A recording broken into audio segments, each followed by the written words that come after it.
A desigualdade de Bell e o paradoxo EPR são dois temas importantíssimos da mecânica quântica. E existe uma relação entre eles. O paradoxo EPR foi elaborado pelo Einstein, né, com mais dois colaboradores, um chamado Podolsky e o outro Rosen, né, daí o nome EPR.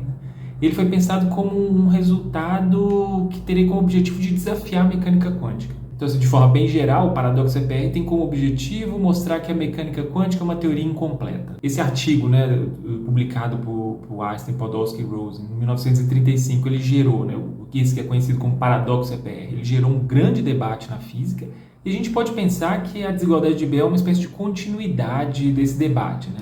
A desigualdade de Bell é uma desigualdade matemática mesmo, né, do tipo, sei lá, x é maior do que alguma coisa, e ela foi desenvolvida pelo John Bell na década de 60. A origem desses trabalhos é uma tentativa de compreender os aspectos básicos, né, fundamentais da mecânica quântica. Agora, é claro que eles também têm outras funções, né? Assim, ao longo do tempo, né, as pessoas perceberam que os instrumentos, os conceitos que são utilizados nesses trabalhos, né, eles poderiam ser úteis para aplicações tecnológicas também. Por exemplo, né, hoje a gente vive uma época em que existe um avanço muito rápido na área de informação quântica, né? E essa área de informação quântica só foi possível a partir da compreensão dos conceitos que foram usados nesses dois artigos, né? Tanto no EPR, tanto nesses dois trabalhos, né? Tanto no EPR quanto no trabalho sobre desigualdade de Bell. Nesse vídeo, então, eu vou falar sobre a relação entre esses dois temas, tá? Vou falar um pouco sobre o EPR, mas principalmente como que ele está conectado com a desigualdade de Bell. Esse é o canal Cientificar, um canal de divulgação científica, que a gente vai falar sobre física, sobre ciência, também sobre filosofia da ciência. Se você gosta desses temas, se inscreva no canal, assim o YouTube vai te mostrar os próximos vídeos que a gente postar aqui.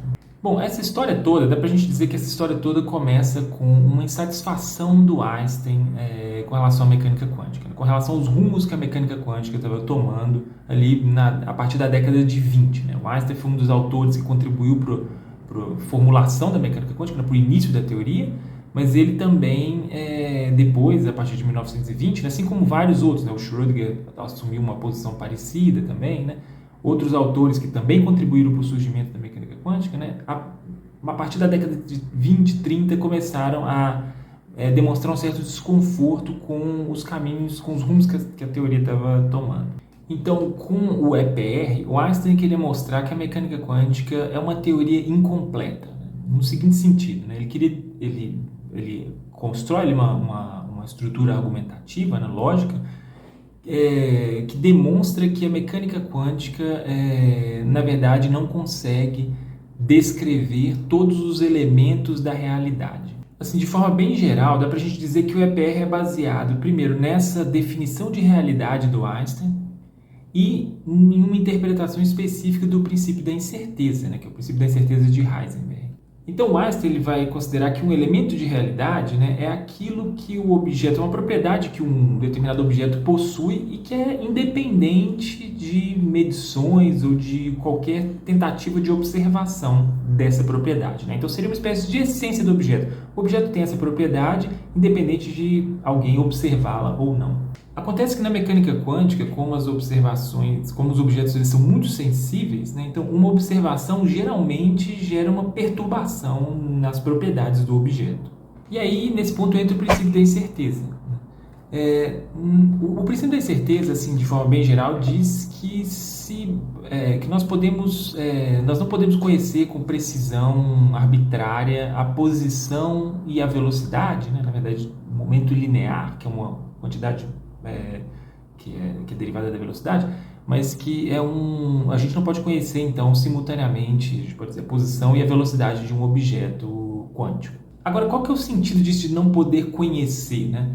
Será que essas propriedades existem, são definidas e só a gente que não tem, sei lá, tecnologia suficiente para conhecê-las, ou elas de fato não existem? Assim, isso seria uma incerteza, ou essa incerteza é uma incerteza assim, é uma incerteza da própria natureza, né? Será que essa incerteza, associada ao princípio da incerteza, né, ela é associada à natureza mesmo ou à nossa forma de conhecer a natureza, né?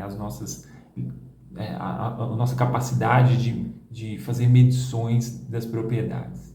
Então, no artigo em que o Heisenberg apresenta o princípio da incerteza, ele abre o espaço para essa interpretação, né? Ele vai dar alguns exemplos lá que vão na linha de que aquela incerteza ali, ela é resultado da interferência provocada pelo medidor. O medidor aqui pensado como um aparato de medida.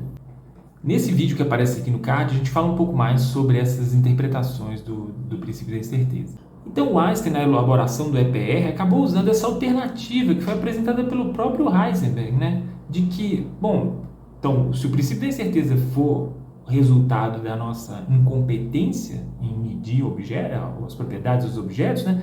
De forma que a gente não perturbe essas propriedades, então a gente pode pensar, se essa limitação é uma limitação técnica e não é uma limitação, sei lá, da própria natureza, então nada nos impede de pensar em experimentos melhores, experimentos que que nos permitam medir as propriedades dos objetos sem perturbá-los de forma alguma. E aí, a partir disso, né, com isso em mente, que o Einstein vai pensar em um experimento de pensamento que ele apresenta no paradoxo EPR.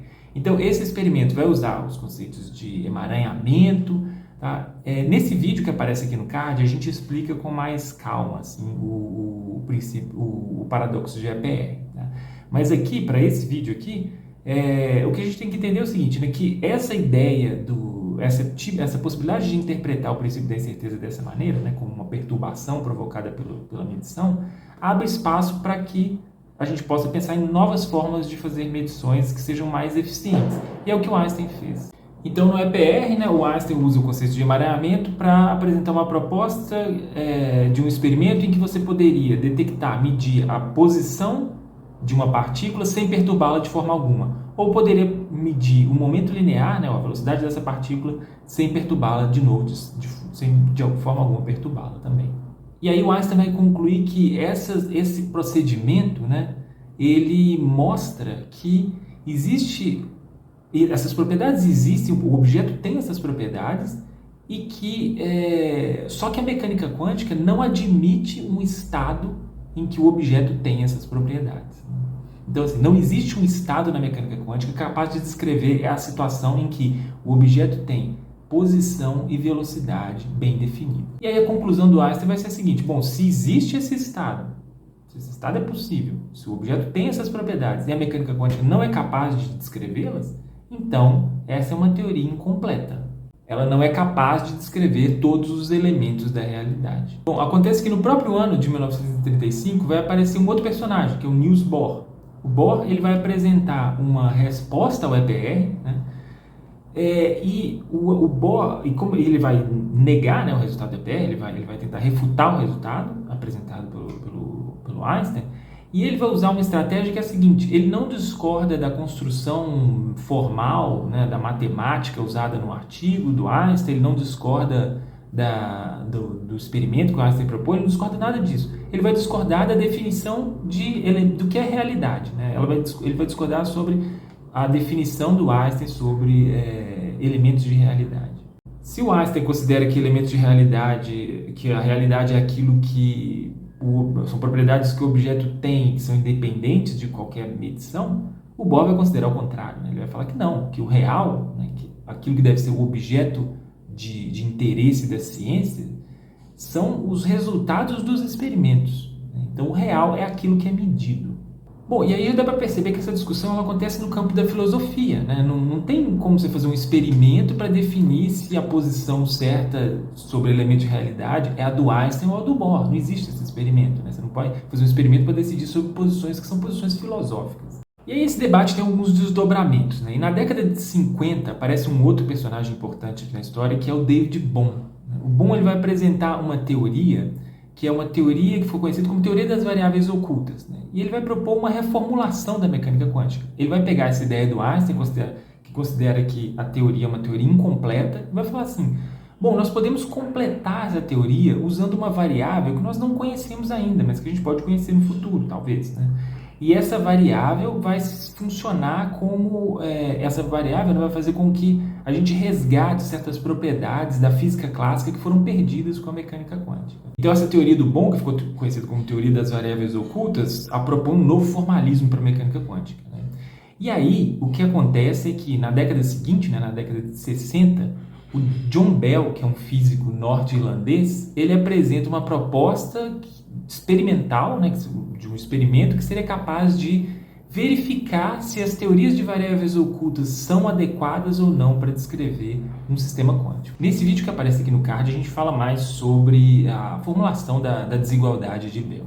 Então, no fundo, quando o Bell apresenta esse resultado, né, o que ele está fazendo é algo muito importante. Ele está pegando uma discussão que é muito relevante no campo dos fundamentos da mecânica quântica, né, que é essa discussão entre o Einstein e o Bohr, que acontecia num plano que estava fora da física. Né? Essa discussão é uma discussão sobre o entendimento de cada um, sobre a definição de cada um sobre o que é um elemento de realidade, né? Um elemento da realidade. Então, essa discussão é uma discussão que acontece num campo que não é um campo experimental, e aí o Bell traz essa discussão, né? Ele move essa discussão para um campo experimental. Né? Ele fala, olha, existe um experimento, se esse experimento for feito e der tal resultado, né? Daí vem a desigualdade de Bell, né? Então esse experimento que ele vai elaborar ali, ele vai estabelecer um limite para que se um valor medido, né, nesse experimento for maior do que um determinado número, então você viola a desigualdade de Bell, né? E aí você acaba mostrando que as teorias de variáveis ocultas não são adequadas para descrever os resultados de um sistema quântico. Então a desigualdade de Bell ela vai estabelecer um limite ali, né, que pode ser medido experimentalmente, e a partir disso você pode se orientar nesse debate. É claro que ela não vai esgotar o debate, tá? Assim, existem saídas aí para os defensores de interpretações de teorias de variáveis ocultas ainda, né? Mas ela consegue, pelo menos, né, levar esse debate para um campo experimental. E aí existem diversos experimentos, né, que medem, que verificam a desigualdade de Bell, né, apontando que, pelo menos nesse contexto, né, o Einstein não estava... A proposta do Einstein, né, a ideia de que a mecânica quântica pode ser... ou a ideia de que a mecânica quântica pode ser completada por uma variável oculta, né, ela aparentemente não é muito adequada. Né? Então, os resultados dos experimentos mostram isso, né? Violações da desigualdade de Bell. E esses resultados são extremamente importantes, né? Eles são tão importantes que o Prêmio Nobel de 2022, né, ele foi dado, né, em homenagem aos experimentos, né? Ele foi concedido a físicos que elaboraram né, que fizeram realizações experimentais capazes de medir a violação da desigualdade de Bell.